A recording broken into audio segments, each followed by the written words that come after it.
persiapan. I've been training 24/7 setiap hari. I'm ready for this. Question is, Om Vicky ready nggak?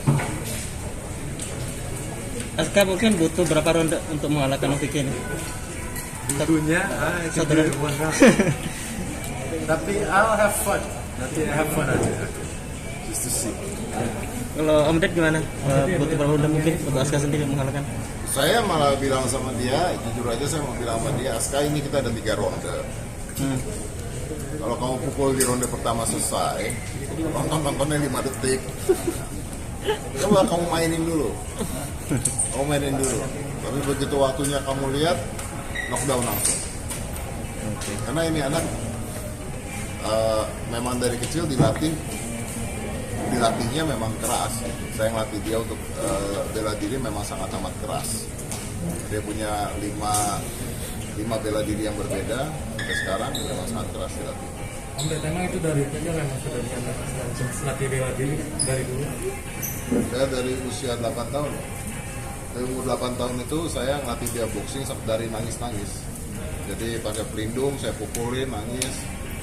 Saya sayang lagi, saya pukul lagi, nangis lagi, saya sayang lagi sampai akhirnya sekarang dia setiap kali kalau lagi latihan dia selalu maunya sparring sama saya, mau mukulin saya.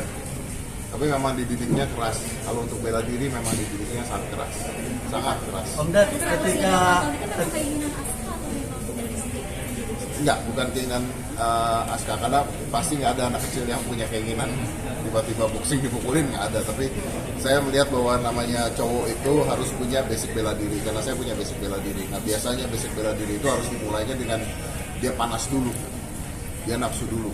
Nah begitu dia mulai nafsu, kita carikan guru, kita masukin ke private, terus kita ke kelas-kelas, sampai akhirnya sekarang dia jadi addict dengan bela diri. Om Ded, ketika Aska menawarkan diri untuk bertarung melawan Vicky, reaksi pertama apa? Saya bilang jangan. Saya bilang kayak ini jujur ya, ini nggak ada gimmick-gimmickan, karena saya, you know me, I don't play gimmick. Saya bilang sama Askanya, ini mah Om Vicky aja lah nyari sensasi, nyari sensasi. Tapi begitu Askanya bilang, ya udah, let's do it. Kalau memang mau nyari sensasi, let's do it. Terus dia bilang, saya nanya lagi, kamu beneran ini? Awalnya ada sejokes, kamu beneran? Terus dia bilang, iya beneran, kenapa enggak? Ayo, let's do it. Ya udah, terus saya telepon Vicky-nya, Vick, lo nantangin gue dari kemarin, tujuannya apa ya? Gue bilang, biasa lo bro, gini. Enggak, gue ya ini sekarang nih. Tapi sama anak gue, lo mau nggak? Nah, rupanya sama Vicky-nya, oh boleh, ayo. Saya bilang sama dia, ayo. Nah, panas lah gitu. Ya namanya 15 tahun kan masih panasan ya. Om Ded, Dia lebih panas ditantangin ini dibandingkan masalah itu. Strategi apa yang nanti Aska lakukan buat nanti tanggal 31 Om? Nah, gimana Aska? Strategi, aku cuman kan Papa tadi bilang untuk first round cuma akan main-mainin aja. First round main-mainin, second round aku akan go straight ahead, coba knock him out, and that's it. Sebesar apa nih keyakinan untuk mengalahkan seorang Vicky Prasetyo? jangan jumawa, jangan sombong. Nah, gini kalau di boxing ya, kalau di boxing tuh kita nggak pernah tahu gini. Kalau kita ngelihat dari keahlian, saya berani jamin bahwa ini anak kaliannya luar biasa. Saya fight sama dia aja, saya takut. Karena saya sering fight sama dia, berdarah itu sering banget gitu, pukul sama dia. Tapi kalau namanya di dalam ring itu kita nggak pernah tahu. Karena ada yang namanya lucky blow, ada loh yang kepukul nggak sengaja jatuh tuh ada gitu ya. Ada yang dia main-main tiba-tiba kehajar beneran, itu ada. Makanya saya selalu bilang sama dia, kalaupun kamu yakin kamu menang, jangan menganggap remeh lawan. Siapapun itu tidak boleh dianggap remeh. Karena kekalahan kita itu adalah ketika kita menganggap remeh lawan kita. Karena this is not set up, ini nggak di set up. Kecuali kalau WWE gitu ya, di set up nggak tahu lah. Kalau ini nggak set up, kamu kepukul, kamu lengah, main tangan turun dipukul, jatuh juga. Of course, that's why I'm taking this very seriously. I'm training every single day. Om I'm Ded, taking this very seriously. berarti praktisnya setiap hari apa aja nih untuk ibaratnya udah mulai apa Aska? Setiap hari padding, shadow boxing, sama omustadi. Every day just try. Juga cardio. Sorry. You want me to do shadow boxing?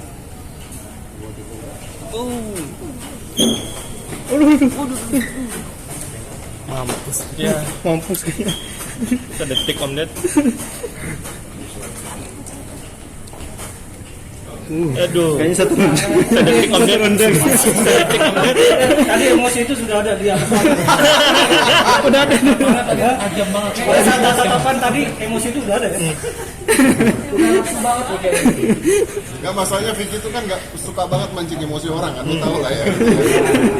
Kita tuh maunya pertandingan persahabatan, tapi kan lihat sendiri kalau dia ngomong kan kayaknya, ya saya tahu bahwa dia mungkin begini cuma untuk entertain, tapi kan nyebelinnya itu loh ya kan. Ini. Keselin banget nih Om Ded. Iya, gitu. Ya ditahir lah kalau ngomong kan nyebelin gitu kan. Om Ded di satu sisi kan keras nih ya, sama anak. Tapi tadi di sisi lain juga ada sisi hal yang positif ketika jangan meremehkan lawan. Nah, ini dua hal yang sangat berkaitan, tapi masuk dalam diri Aska, ya kan? Sistem pendidikan seperti itu yang diterapkan pada Aska ya. Gimana tadi yang kedua? Yang kedua kan, tapi tetap mengingatkan Aska jangan meremehkan lawan, jangan meremehkan orang lain. Suatu saat kita bisa jatuh kapanpun, apalagi jatuh sering. Gitu. Oh ya. Itu artinya kan dua sisi yang berbeda, tapi itu pun yang selalu diingatkan sama Aska. Iya, karena saya bela diri, saya banyak dari aliran bela diri. Saya pernah rusuk saya patah beberapa tahun yang lalu ya, rusuk saya patah dua di sini. Patah dua kenapa? Karena saya meremehkan lawan. Itu saya mengalami sendiri. Saya lagi sparring sama ponakan saya, karena saya tahu ilmu dia di bawah saya lengah. Patah rusuk saya dua. Jadi semudah itu meremehkan lawan itu salah, dimanapun itu salah.